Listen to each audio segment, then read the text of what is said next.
নমস্কার, আমি ভাস্বতী। আপনি দেখছেন আপডেট বাংলা ইউটিউব চ্যানেল। রইল আজকের সব থেকে বড় 10টি প্রধান খবর। দেখে নিন এক নজরে আজকের হেডলাইন্সগুলি।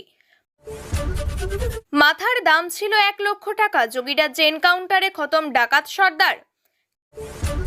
খেলা দেখার দিন শেষ, এখন নিজেরা খেলবো, নিউ ইয়র্কে দাঁড়িয়ে বললেন ইউনূস।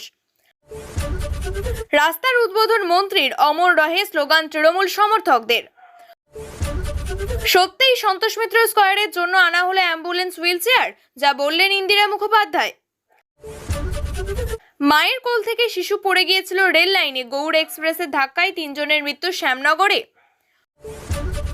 পূর্ব মেদিনীপুরের তমলুকের রদবদল, নতুন সভাপতি নিয়োগ হতেই ব্যাপক ক্ষোভ দলের অন্দরে। মদন গাইছেন যাবো মদিনা, বিভোর মমতা ঘাড় নেড়ে হাততালি দিচ্ছেন। ভিডিও পোস্ট করে বিজেপির তরুণ জ্যোতির প্রশ্ন, যাদের হৃদয়ে কাবা মদিনা তারা দুর্গাপুজোর প্যান্ডেলে কেন? তৃণমূলের পোস্টার ছেঁড়াকে কেন্দ্র করে হুগলিতে উত্তেজনা। যারা আমার ক্ষতি করার চেষ্টা করছে, শারদ শুভেচ্ছায় কাকলির পোস্টে কিসের ইঙ্গিত?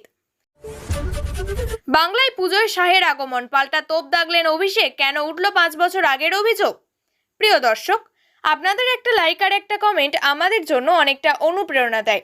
আর প্রতিদিনের নির্ভরযোগ্য বাছাই করা খবর পেতে আমাদের আপডেট বাংলা চ্যানেলটিকে সাবস্ক্রাইব করুন।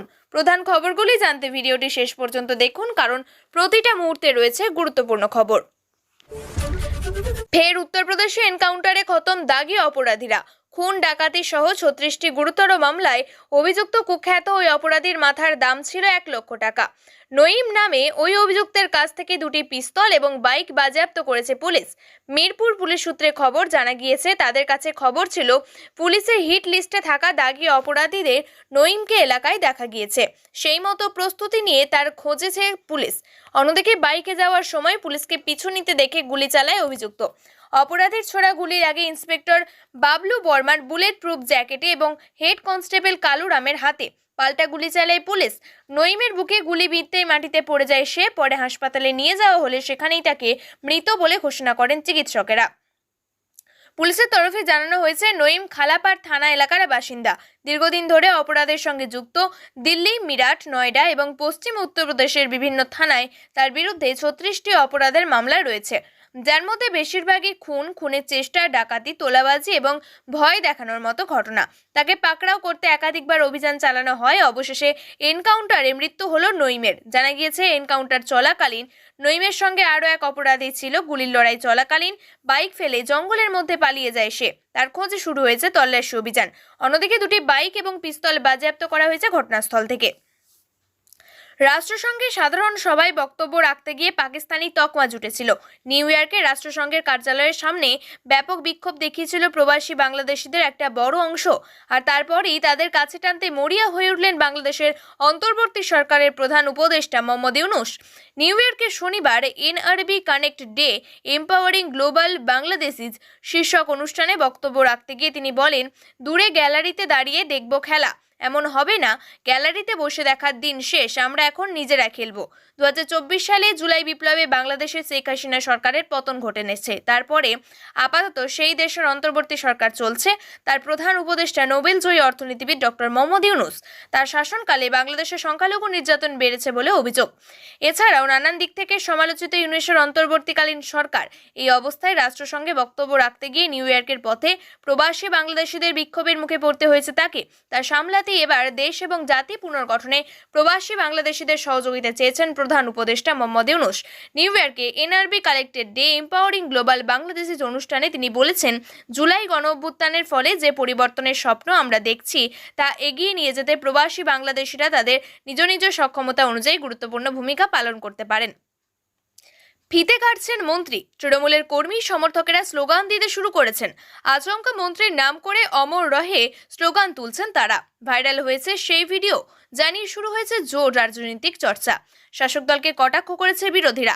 অস্বস্তি তৃণমূলের অন্তরেও। মালদহের হরিশ্চন্দ্রপুরের ঘটনা। কাউয়ামারি এলাকার একটি রাস্তা উদ্বোধন করেছিলেন স্থানীয় বিধায়ক তথা রাজ্যের প্রতিমন্ত্রী তাজমুল হোসেন। তার করা ভিডিও করেছিলেন অনেকেই। ভিডিওতে দেখা যায় বিধায়ক ফিতে কেটে রাস্তা উদ্বোধনের পর তৃণমূলের কর্মী সমর্থকরা স্লোগান দিতে শুরু করেন। প্রথমে তারা বন্দে মাতরম বলে স্লোগান দেন, তারপরে একজন স্লোগান দেন তাজমুল সাহেব অমর রহে। সেই স্লোগানে গলা মিলিয়ে আরও অনেকে অমর রহে বলে ওঠে। সেখানে উপস্থিত একজনকে দেখা যায় হাত দেখিয়ে সবাইকে এই স্লোগান দিতে নিষেধ করছেন। হেসেও ফেলেন তিনি। এই অংশ ভিডিও থেকে কেটে দেওয়ার নির্দেশ দিতে ভাইরাল ভিডিওতে শোনা গিয়েছে। সেই ভিডিওতে ভাইরাল হওয়ার পরেই বিরোধী শাসক দলকে কটাক্ষ করেছে। বিজেপির জেলা সভাপতি অজয় গঙ্গোপাধ্যায় বলেন, এটাই তো তৃণমূলের সংস্কৃতি, বাংলা ভাষায় আন্দোলন করছে আর বাংলাটাই ঠিকঠাক জানে না। ভাইরাল ভিডিও ঘিরে অস্বস্তিতে পড়েছে শাসক দলও। তবে জেলা তৃণমূল মুখপাত্র আশিস কুন্ডু বলেন, এটা বড় বিষয় নয়, ভুলবশত হয়ে গিয়েছে। পুজো শুরুর আগে থেকেই শিরোনামে সন্তোষ মিত্র স্কয়ার একাধিকবার নোটিশ পাঠানো হয়েছে সংশ্লিষ্ট পুজো উদ্যোক্তাদের। পুজো শুরু হওয়ার পর উঠেছে নতুন অভিযোগ, সাধারণ মানুষকে মণ্ডপে ঢুকতে দেওয়া হচ্ছে না। পুলিশের বিরুদ্ধে এমন অভিযোগ তুলছেন সজল ঘোষ। আর এবার তার দাবি, পুজো নিয়ে মিথ্যে অভিযোগ তোলা হয়েছে, হাসপাতাল থেকে চেয়ে আনা হচ্ছে অ্যাম্বুলেন্স। সেই অভিযোগ নিয়ে এবার মুখ খুললেন ডিসি সেন্ট্রাল ইন্দিরা মুখোপাধ্যায়। শনিবার সজল ঘোষ পুলিশের বিরুদ্ধে ক্ষোভ প্রকাশ করে বলেন, এইভাবে পুজো চালানো সম্ভব নয়। আর তার দাবি, হাসপাতাল থেকে হুইল চেয়ার এবং অ্যাম্বুলেন্স চাওয়া হচ্ছে। সজলের দাবি, হুইল চেয়ার লাগলে উদ্যোক্তাদের বলতে পারত পুলিশ, তার জন্য হাসপাতাল থেকে চাওয়ার প্রয়োজন ছিল না। বিজেপি নেতার দাবি, এইভাবে পুলিশ আদতে পুজো নিয়ে অপপ্রচার করার চেষ্টা করছে। এছাড়াও তার অভিযোগ, পুলিশ কারসাজি করে উদ্যোক্তাদের বিরুদ্ধে মিথ্যা অভিযোগ দায়ের করাচ্ছে এবং লোকজনকে দিয়ে অভিযোগ করাচ্ছে যাদের বিরুদ্ধে তাদের কোনো অস্তিত্ব নেই। এই সমস্ত অভিযোগ উড়িয়ে দিয়েছেন ডিসি সেন্ট্রাল ইন্দিরা মুখোপাধ্যায়ের সঙ্গে যোগাযোগ করা হলে তিনি বলেন, আমরা কলকাতা পুলিশের কর্মা অ্যাম্বুলেন্স যেটি অন্যত্র থাকতো সেটাকে আজ মুচিপাড়া থানার সামনে রাখতে বলেছি। যদি কেউ অসুস্থ বোধ করে তাহলে দ্রুত তাকে মেডিকেল কলেজ হাসপাতালে পাঠানোর ব্যবস্থা করা হবে। হুইলচেয়ার প্রসঙ্গে তিনি আরও বলেন, হুইলচেয়ারের সংখ্যা যা ছিল তার থেকে বাড়ানো হয়েছে কারোর প্রয়োজন হলে সাহায্য করার জন্য। আর মিথ্যা বা ভুয়ো অভিযোগ নিয়ে প্রশ্ন করা হলে তিনি বলেন, আমাদের কাছে একাধিক অভিযোগ আসছে, 100 ডায়ালে এবং থানায় অভিযোগ জমা পড়েছে। পঞ্চমীর রাতে ট্রেনের ধাক্কায় একসঙ্গে মৃত্যু 3 জনের। মর্মান্তিক ঘটনাটি ঘটেছে শ্যামনগর রেল স্টেশনে। ঘটনার প্রতিবাদে রাতেই তেতে ওঠে স্টেশন চত্বর। সূত্রের খবর, এক মহিলা তার বাচ্চাকে নিয়ে রেল লাইন পারাপার হচ্ছিলেন। আচমকায় শিশুটি 3 নম্বর রেল লাইনে পড়ে যায়। অন্যদিকে মহিলা তার সন্তানকে বাঁচাতে যায়, তখনই 3 নম্বর রেল লাইনে চলে আসে একটি মেল ট্রেন। বিপদ দেখে লাইনের পাশে থাকা এক ফল বিক্রেতা তাদের বাঁচাতে ছুটে যায়। গৌড় এক্সপ্রেসে 3 জনকে ধাক্কা দেয়। ট্রেনের ধাক্কায় 3 দিকে ছিটকে পড়েন 3 জন। ঘটনাস্থলে মৃত্যু হয় মা এবং শিশুর। স্থানীয় বাসিন্দাদের অভিযোগ, 3 জনকে রক্তাক্ত অবস্থায় উদ্ধার করে হাসপাতালে নিয়ে যাওয়ার চেষ্টা করেন, কিন্তু গেটম্যান লেভেল ক্রসিং এর গেট খুলে দেননি। ফলে কোনো টোটো সময় মতো রেল লাইনের উপর দিয়ে আসতে পারেনি। ফলে ফল বিক্রেতার প্রাণ বাঁচানো সম্ভব হয়নি। তাকে কোলে করে অনেকটা নিয়ে গিয়ে গাড়িতে করে হাসপাতালে পাঠাতে হয়। এই গাফিলতির জন্য মহিলা এবং শিশুটির পাশাপাশি ওই ফল বিক্রেতারও মৃত্যু হয়েছে। 2024 বিধানসভা ভোটের আগে সাংগঠনিক ভিত শক্ত করতে পূর্ব মেদিনীপুরে ব্যাপক রদবদল করল তৃণমূল কংগ্রেস। জেলার মোট 25টি ব্লকের মধ্যে 19টি নতুন সভাপতি নিয়োগ করা হচ্ছে। পাশাপাশি 5টি শহর কমিটির পদেও এসেছে নতুন মুখ। বৃহস্পতিবার রাতেই দলের ফেসবুক পেজে প্রকাশিত হয় তালিকা। আর এরপরই দলের অন্দরে বিভিন্ন জায়গায় শুরু হয়েছে ক্ষোভ বিক্ষোভ। তমলুক সাংগঠনিক জেলার 11টি ব্লক এবং 3টি পুরসভা রয়েছে। একমাত্র মহিষাদল বাদে বাকি সব জায়গাতেই নেতৃত্বের পরিবর্তন হয়েছে। হলদিয়া, সুতাহাটা, কোলাঘাটে ফেরানো হয়েছে আগের সভাপতি অশোক মাইতি, তুষার মাইতি, অসীম মাঝিকে। তমলুক ব্লককে ভাগ করা হয়েছে 3 ভাগে। প্রতিটি অংশে আলাদা সভাপতি নিয়োগ করা হয়েছে। বর্তমান সভাপতি অর্ণব চক্রবর্তীকে সরিয়ে ফের ফিরেছেন প্রদত্ত বর্মন। অন্যদিকে কাঁথি সাংগঠনিক জেলার মোট 14টি ব্লক রয়েছে। ভগবানপুর 1, পটাশপুর 1 এবং 2, রামনগর 1 এবং কাঁথি 3 ছাড়া বাকি 9টি ব্লকের নেতৃত্ব পরিবর্তন আনা হয়েছে। কাঁথি এবং এগড়া শহর কমিটিতে এসেছে নতুন সভাপতি। এখানেও কিছু নিয়োগকে কেন্দ্র করে অন্দরমহলে অসন্তোষ। এই ব্যাপক রদবদলকে ঘিরে জেলায় যে অস্বস্তি তৈরি হয়েছে তা স্বীকার করেছেন তমলুক সাংগঠনিক জেলার সভাপতি সুজিত রায়। তার কথায় 2-1টি জায়গায় ক্ষোভ রয়েছে, তবে দলের ঐক্যের স্বার্থে খুব তাড়াতাড়ি সব ঠিক হয়ে যাবে। কলকাতার একটি পুজো উদ্বোধনে তৃণমূল সুপ্রিমো মমতা বন্দ্যোপাধ্যায় এবং কামারহাটির তৃণমূল বিধায়ক মদন মিত্রের একটি ভিডিও ভাইরাল হয়েছে সামাজিক যোগাযোগ মাধ্যমে। ভিডিওটি শেয়ার করেছেন বিজেপির তরুণ জ্যোতি তিওয়ারি। ভিডিওটিতে মহিলা এবং পুরুষ পরিবেষ্টিত হয়ে রংচঙে পোশাক পরা মদন মিত্র ও সাদা গাড়ির পরে মমতা ব্যানার্জিকে দেখা যাচ্ছে। মদনকে মাইক্রোফোন হাতে দেখা গিয়েছে একটি জনপ্রিয় গান গাইতে। সেই গানের লিরিক হলো, দে দে পাল তুলে দে ও মাঝে হেলা করিস না, ছেড়ে দে নৌকা মাঝি আমি যাব মদিনা, আমার হৃদয়ে কাবা নয়নে মদিনা। মদনের গানে বিভোর মমতাকে ঘাড় দুপাশে হেলিয়ে হাততালি দিতে সঙ্গত দিতে দেখা যায়। অন্যদিকে এইদিকে পুজো মণ্ডপে মদনের এহেন গানের তীব্র সমালোচনা করেছেন তরুণ জ্যোতি তিওয়ারি।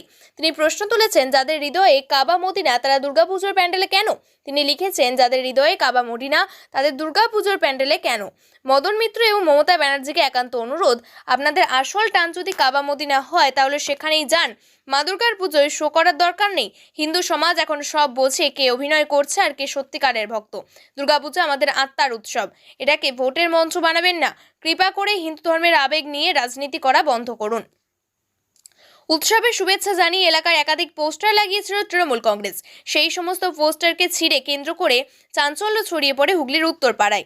এই এলাকার বিভিন্ন জায়গায় তৃণমূল সাংসদ কল্যাণ বন্দ্যোপাধ্যায় এবং কাউন্সিলর অর্ণব রায়ের পোস্টার ছেঁড়া হয়েছে বলে অভিযোগ উঠেছে। অভিযোগে আঙুল উঠেছে বিজেপির বিরুদ্ধে। যদিও বিরোধীদের দাবি তৃণমূলের গোষ্ঠীদ্বন্দ্বের কারণে এই ঘটনা ঘটেছে, তবে এই ঘটনার পিছনে কে বা কারা রয়েছে তা তদন্ত করে দেখছে পুলিশ। ষষ্ঠীর দিন সকালে উত্তরপাড়া পুরসভার 23 নম্বর ওয়ার্ডের স্থানীয় বাসিন্দারা দেখতে পান দোলতলা, মাখলা, কাঁঠালবাগান বাজার সহ বিভিন্ন জায়গায় তৃণমূলের তরফে যে পোস্টারগুলি লাগানো হয়েছিল সেগুলি ছিঁড়ে দেওয়া হয়েছে। বেশিরভাগ পোস্টারই শ্রীরামপুরের সাংসদ কল্যাণ বন্দ্যোপাধ্যায় এবং কাউন্সিলরের অর্ণব রায়ের ছবি এবং নামের অংশ ছেঁড়া হয়েছে। এই খবর প্রকাশ্যে আসতেই ছেঁড়া পোস্টারগুলি সরিয়ে দেয় নেতৃত্ব। দলের তরফে শীর্ষ নেতৃত্বকেও বিষয়টি জানানো হয়। কাউন্সিলরের অভিযোগ, রাতের অন্ধকারে এইসব কাজ করেছে দুষ্কৃতীরা। এর বিরুদ্ধে দ্রুত ব্যবস্থা নেওয়ারও আর্জি জানিয়েছেন তিনি। উত্তরপাড়া শহর তৃণমূল সভাপতি ইন্দ্রজিৎ ঘোষ এ বিষয়ে জানিয়েছেন, রাজ্যের মুখ্যমন্ত্রী মমতা বন্দ্যোপাধ্যায়েরও পোস্টার ছেঁড়া হয়েছে। এই ঘটনায় প্রশাসনের দ্রুত ব্যবস্থা গ্রহণ করা উচিত। এই ঘটনা খুবই নিন্দনীয়। অন্যদিকে এই ঘটনাকে তৃণমূলের গোষ্ঠীদ্বন্দ্ব হিসাবে দেখছেন বিরোধীরা। যদিও গোষ্ঠীদ্বন্দ্বের অভিযোগ সম্পূর্ণ অস্বীকার করেছে তৃণমূল নেতৃত্ব। অভিযোগের ভিত্তিতে এই ঘটনার তদন্ত শুরু করেছে পুলিশ। এলাকা সিসিটিভি ফুটেজ খতিয়ে দেখছে, দুষ্কৃতীদের চিহ্নিত করার চেষ্টা করা হচ্ছে। প্রিয় দর্শক, নিয়মিত সঠিক খবরগুলি সঠিক টাইমে পেতে সাবস্ক্রাইব করুন আপডেট বাংলা চ্যানেলটিকে। ধন্যবাদ।